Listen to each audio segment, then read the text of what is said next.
Number 10. The Tiger II tank. Designed as a breakthrough tank for breaching enemy defenses, and allocated to a handful of special heavy tank battalions, the 60-ton Tiger I seemed to have it all: firepower, armor, and for an early 1940s vehicle that weighed as much as today's M1 Abrams, it was fairly agile. With its square, castle-like shape and long cannon, the Tiger I even looked deadly. But Hitler's generals and weapons designers were not satisfied. With Teutonic perfectionism, they complained that the Tiger I's KWK-36 gun was not the most powerful version of the 88mm cannon, not that Allied tankers would have noticed the difference. Even before the Tiger I debuted on the battlefield, floundering in the swamps near Leningrad in an ill-advised attack in September 1942, work had begun on a successor. The Tiger II also featured numerous improvements over the Tiger I. The original Tiger had vertical armor, rather than the more effective sloped armor, effectively increasing armor thickness, found on the T-34 and the later German Panther. The King Tiger had well-sloped armor that was 6 inches thick on the front hull. Its turret could traverse 380 degrees in 19 seconds, compared to 60 seconds for the Tiger I, which had theoretically allowed a fast-moving Sherman or T-34 to maneuver behind a Tiger I faster than the German tank's gun could track it. Number 9. The M18 Hellcat. The German superiority in the field of tanks is of particular concern to the Allied forces seeking to equip themselves with no more tanks but with tanks whose use is limited to defensive or fixed action. The Americans are racing to equip themselves with new tank fighters. Their very heavy M10 destroyer model is reinforced by a new craft, the study of which begins in December 1941, Tank Light, fast, armed with a gun of 76 mm and which is denominated M18 Hellcat, literally the cat of the hell. After his production was launched in July 1943, he knew his baptism of fire in Anzio, in Italy. The M18 Hellcat is also deployed during the Battle of Normandy. It participates notably in the breakthrough to Brittany, as well as during the Battle of the Ardennes, but also in the theaters of operations of the Pacific. His strengths are his mobility, both on and off-road, as well as the speed of rotation of his turret, which allows his German opponents to speed up. Number 8. The Jagdpanther. At the end of 1942, Germany was faced with a lack of economic and industrial resources in the construction of armored vehicles, and German military engineers were instructed to create a new, efficient but low-cost tanker. The study of this new tanker began in October 1942.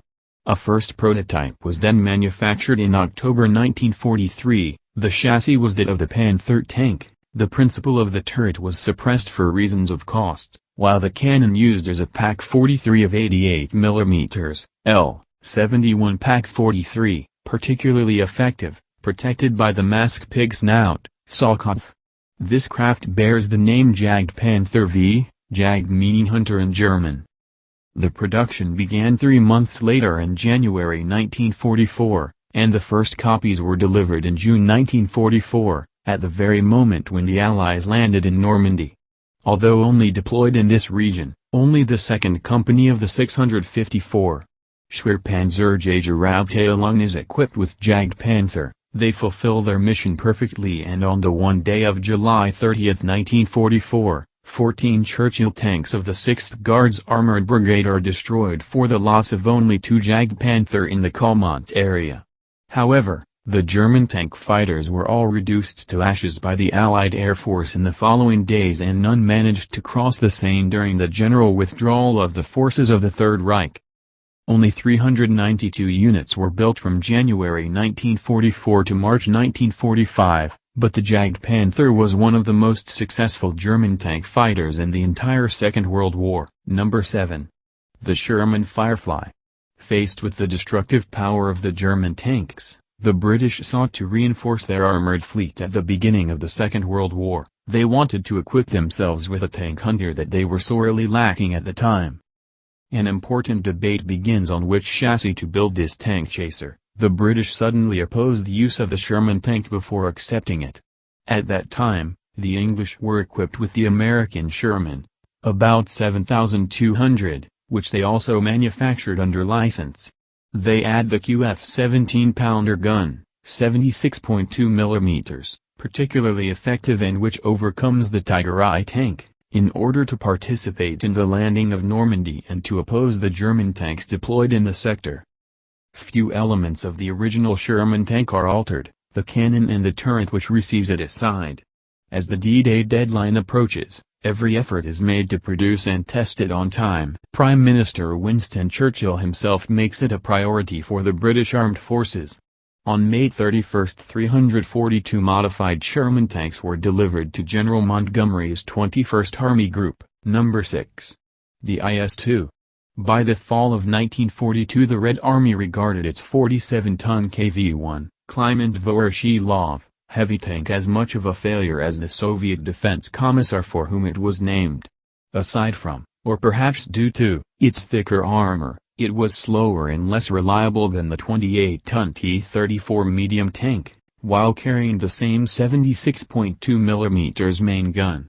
Attempts to improve on its basic design included the Leiden KV-13 Universal Tank, experimental only, the Leiden and somewhat faster KV-1S, and the up-armed KV-85, the latter rendered redundant when its 85 mm gun and enlarged turret proved adaptable to the T-34's versatile chassis.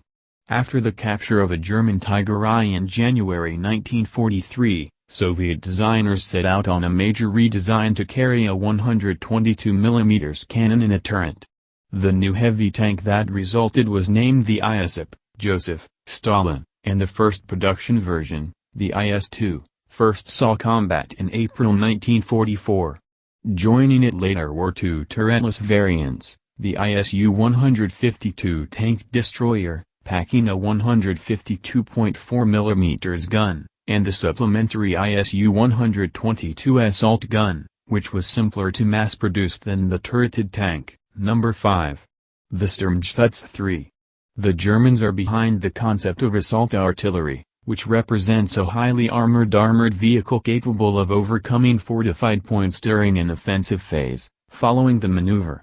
The support needs of the assault artillery originated with the First World War, and the German military confirmed its usefulness before the Second World War.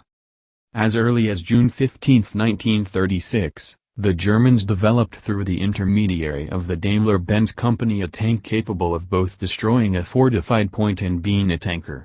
In the specifications, the height of the tank must not exceed the height of a standing man in order to reduce his visual signature. In order to do this, Daimler-Benz uses the already existing Panzer III chassis and a 75 mm short stroke, initially a Stuck 37 L/24. After first commitments against the Soviets, it was equipped with a new, faster, more particularly the 75 mm Stuck 40 L/48 in the autumn of 1942.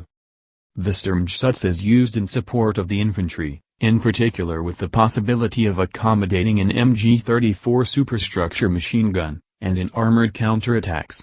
The Sturmgeschütz has a low profile which allows it to be detected belatedly by its opponents. On some models of the G version, an MG-34 is added in coaxial arming, No. 4. The Panzer IV.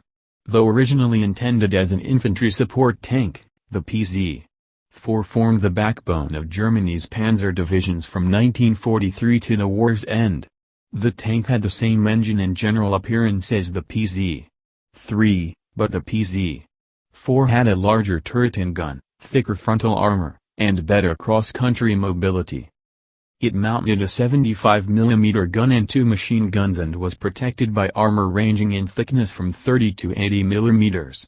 It weighed 25 tons, had a top road speed of 40 km, 25 miles, per hour, and carried a crew of 5. The first PZ-IVs went into active service in 1939 with the short-barreled gun and were extremely successful until confronted by Soviet T-34 tanks in late 1941. To cope with this threat, the PZ-4 was given thicker armor and refitted with a long-barreled, high-velocity gun that could better penetrate the T-34's armor. The improved PZ-4 could engage the T-34 on nearly equal terms and was superior to the U.S. Sherman tank in many respects. The PZ-4 4 was the only tank made by Germany throughout the course of the war, from 1939 to 1945. Number 3. The T-34 tank was developed by the Russians both before and during World War II. The T-34 revolutionized the way tanks were designed and made. Close up in battle, the T-34 proved to be more than a match for the powerful Tiger tank. The T-34 combined developments from both America and, ironically, Germany. In 1931, the Russians purchased 2 American Christie tanks. The suspension system found on the Christie was incorporated into the T-34. It was powered, in general, by a 500 horsepower V-type diesel engine developed from a BMW diesel engine. The first prototype of the T-34 was completed in early 1939.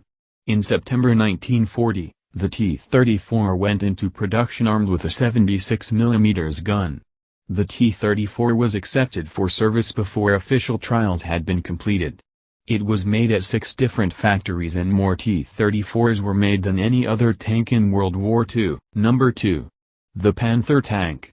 Beginning in 1941, the Germans had to face the formidable Soviet tank T-34 and they did not really have enough armored vehicles to counter it. The German army immediately decided to create a tank capable of reinforcing its armored fleet. After studies on T-34s captured on the Eastern Front, the first prototype was built in September 1942 by MAN. Production is immediately launched, and the armor requirements of the German army are so strong that other companies, such as DB, Henschel and Maschinenfabrik Niedersachsen, also receive orders.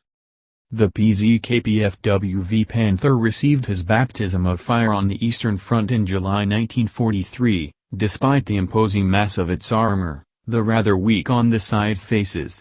Extremely efficient, Soviet tanks accused of heavy losses and can hardly resist the attacks of the PZKPFWV Panther. On average, they must sacrifice 9 of their T-34s to destroy a Panther. Number 1. The Tiger tank. The design study of the Panzerkampfwagen, PZKPFW. Vi Tiger I began in 1937 and it was in 1942 that it began to be produced. The 2 companies that are responsible for its construction are Porsche and Henschel. It is a heavy tank, more than 50 tons, capable of passing through all kinds of obstacles and resisting the last tanks armed with the 85mm gun, T-34/85. While replacing the PZKPFW-2 and 3 which were not very brilliant against the French and British tanks in 1940. Armed with a 88mm gun that is none other than the excellent 88mm Flak 36 gun mounted on turret, the Tiger I tank is equipped with a large shielding, between 8 and 10 centimeters of shielding according to the locations, protecting it against the vast majority of anti-tank weapons and ensuring its invulnerability against frontal shots.